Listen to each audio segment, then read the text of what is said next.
Okay, so thanks very much. You're going to hear from me a couple times today, so I'll be very brief and succinct. They give me two 10-minute slots. We run companies with exploration assets. We have them in high-quality jurisdictions. We're looking for very big returns with discovery, and we maintain a very tight capital structure by using cash flow. So our companies all seek a method of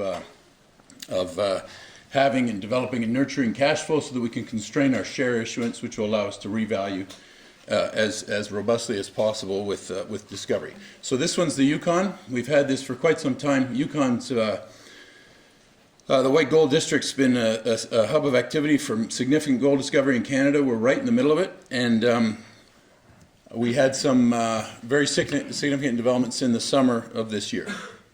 So we have cash flow, disciplined capital structure, and our exploration asset is in the heart of the white gold. So value of the company today is around 10, 12 million. What we're looking at is the potential for a 3 to 4 million ounce discovery. This is our aspiration, and we have some evidence to support the beginning of this, that these types of deposits are found here. And if we drill that, we're going to have a significant revaluation as soon as we're able to get at it early part of next year. 13 million shares. We own an awful lot of the shares because we have a method of constraining share issuance, and we're looking for this revaluation with discovery. There's one institutional owner. It's a UK-based fund that I've known for quite some time. The free float's maybe 1 million, 2 million shares, trading around $1 a share, so $12 million valuation. And our aspiration is to have a 3 to 4 million ounce discovery on this prospect that we have in the Yukon. This is the cash flow from our quarry, first quarry. We put it in the beginning of 2021, so we're making $1.5 million, $2 million a year.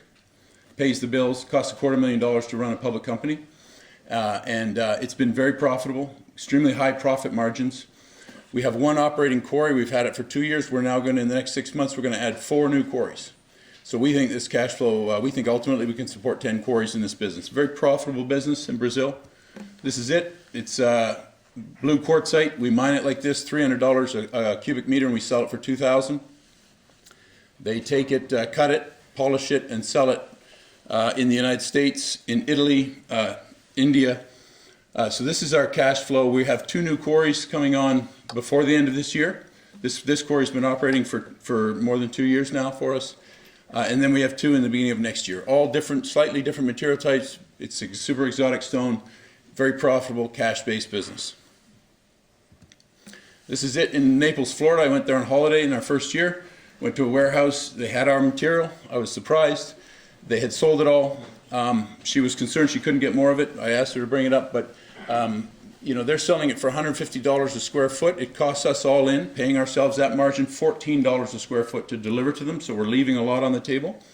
And they're buying. We have about 6 buyers buy at least 100 cubic meters a month from us now. So we're running consistently profitably from one quarry, and we're about to add 4 new quarries.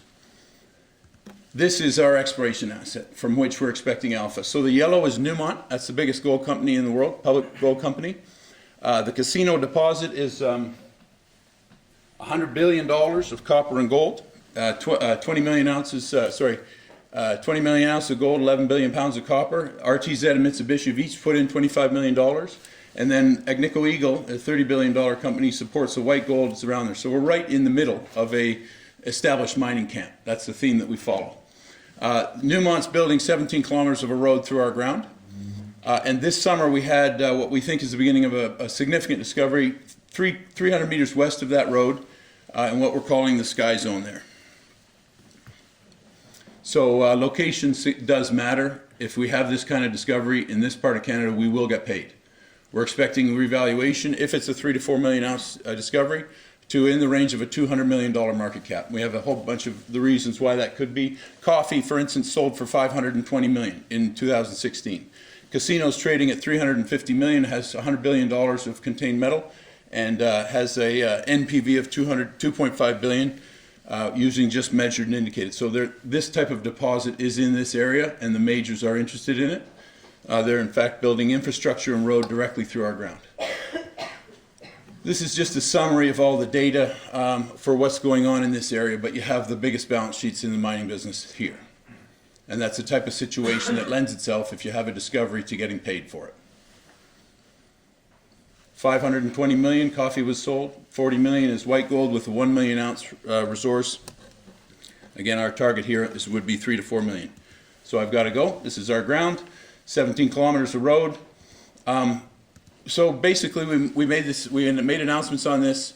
We can only drill for about 9 months of the year there, because it's minus 40 degrees for about 4 months in the Yukon.